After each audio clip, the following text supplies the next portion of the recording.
სასამართლოს გადაწყვეტილების მოლოდინშია ქურდულ სამყაროსთან კავშირის გამო ბრალდებული 50 პირი.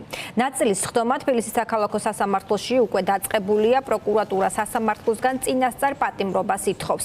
ბრალდებულებიდან 44 2 დღის წინ დააკავეს, კიდევ 7 პირს კი ბრალი ანციხეში წაუყენეს, ნაწილი კი ძებნილია. ბრალდებულებს შორის 2 ეგრეთ წოდებული კანონიერი ქურდია და საზღვარგარეთ იმყოფება. საქმე ფინანსური დავების ეგრეთ წოდებული ქურდული წესებით მოგვარებას ეხება, რის შედეგადაც მხარეებს ფულის გადახდას აკისრებდნენ, გადაუხდელობის შემთხვევაში კი ფიზიკურად უსწორდებოდნენ ან მოკლით ემუქრებოდნენ. სასამართლოში ფორმულას კიდევ ერთი გადამღები ჯგუფი მუშაობს, ამჯერად დეა ბაძაღუა უერთდება ჩვენს ეთერს და გვეტყვის რა ხდება ახლა ხდომაზე, ვინ არიან ბრალდებულები და აღიარებენ თუ არა ისინი დანაშაულს.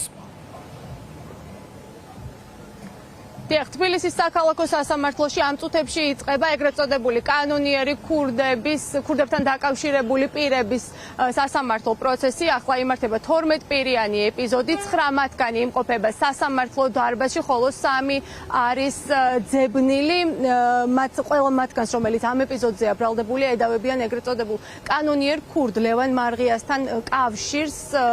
გუშინ შინაგან საქმეთა სამინისტრომ გამართა ბრიფინგი და თქვა, რომ დაკავებულია 44 პირი, ხოლო 7 ბრალი დაუსწრებლად აქვს წარდგენილი, მათ შორის ნაწილს უბრალოდ 7 წარდგენილი აქვს ბრალი, ნაწილს პენიტენციურ დაწესებულებაში წარედგინა, ხოლო ნაწილს დაუსწრებლად, მათ შორის არიან სწორედ კანონიერი ქურდები ლევან მარღია და ნოდარ შუკაკიძე, რომელთან კავშირთაც ედავება გამოძიება დაკავებულებს. ჩვენ ვესაუბრეთ დაკავებულთა ადვოკატებს, ამ ეპიზოდზე დაკავებულების, მათ შორის ერეკლე გოპეს ადვოკატი ნათია კოტრიკაძე ამბობს იმას, რომ ის როგორც სხვა ბრალდებულები, ასევე ბრალს არ აღიარებენ და მან ბრალის შესახებ შეიტყო ტელევიზიიდან, ასევე ისინი კითხვის ნიშნის ქვეშ აყენებენ შინაგან საქმეთა სამინისტროს მიერ გავრცელებულ ფარულ ჩანაწერებს რამდენიმე თვის განმავლობაში შეგროვებულ, სადაც საუბარია კონკრეტულ დანაშაულებთან დაკავშირებით, გამოძიების მტკიცებით დაკავებულები მიმართავდნენ ქურდულ სამყაროსთან კავშირში მყოფ პირებს, ისინი კი თავის მხრივ მიმართავდნენ ეგრეთ წოდებულ კანონიერ ქურდებს სხვადასხვა ფინანსური და კრიმინალური დავის გადასაჭრელად, რისთვისაც შემდგომ სთხოვდნენ თანხის გადახდას. თქვენ შეგიძლიათ რომ მოისმინოთ ოფიციალური პოზიცია როგორც პროკურატურის, ასევე ბრალდებულთა ადვოკატების. ქურდული სამყაროს წევრები, ქურდული სამყაროს საქმიანობის მხარდაჭერაში ბრალდებულ პირებთან ერთად ეგრეთ წოდებულ კანონიერ ქურდებს უკავშირდებოდნენ და სისტემატურად ქურდულ გარჩევებს აწყობდნენ. ბრალდებულები როგორც ეგრეთ წოდებულ კანონიერ ქურდებთან ერთად, ისე დამოუკიდებლად მოქალაქეებს შორის არსებულ ფინანსურ და კრიმინალურ დავებს განიხილავდნენ. იღებდნენ მათთვის სასურველ გადაწყვეტილებებს, რომლის შეუსრულებლობის შემთხვევაში მოდავე მხარეებს ფიზიკური ანგარიშსწორებით და სიცოცხლის მოსპობით ემუქრებოდნენ. ასევე ბრალდებულთა ნაწილი თბილისის სხვადასხვა უბანში კონკრეტულ პირებს არჩევდნენ. მათინების საწინააღმდეგოდ ინტერნეტ ბანკის საშუალებით სესხებს ააქტიურებდნენ, შემდეგ კი საკუთარ ანგარიშზე რიცხავდნენ და დიდი ოდენობით თანხებს მართსაწინააღმდეგოდ ეუფლებოდნენ. ბრალდების დადგენილების მიხედვით ბრალდების მხარის ვერსია აგებულია იმაზე, რომ თითქოს ჩემმა დაცვისმყოფმა მიმართა ქურდული სამყაროს მხარდამჭერს და თავის მხრივ ამ მხარდამჭერმა მიმართა უკვე ქურდული სამყაროს წევრს.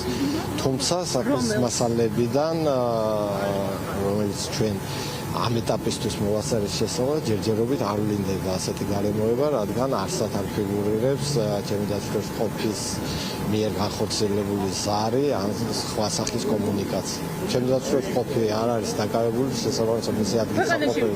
არ ვიცი, მე არ ვიცი. მე ვიცავ ერეკლე გოპეს ინტერესებს, იგი ამჟამად საქართველოში არ იმყოფება. მქონდა გუშინ კომუნიკაცია, მაგრამ ძალიან ცოტა ხნიანი, საქმის მასალებთან დაკავშირებით მასთან გასაუბრება არ მქონია.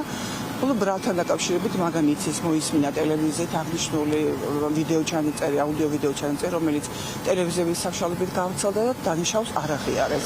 კრებსებში არ არის ნახსენები მისი სახელი და გვარი ან სატელეფონო კომუნიკაცია. ერთადერთი რაზეც ამყარებს მტკიცებულებას ბრალდების მხარე, ეს არის აუდიო ვიდეო ჩანაწერი, მაგრამ ავთენტურობა არ არის დადგენილი.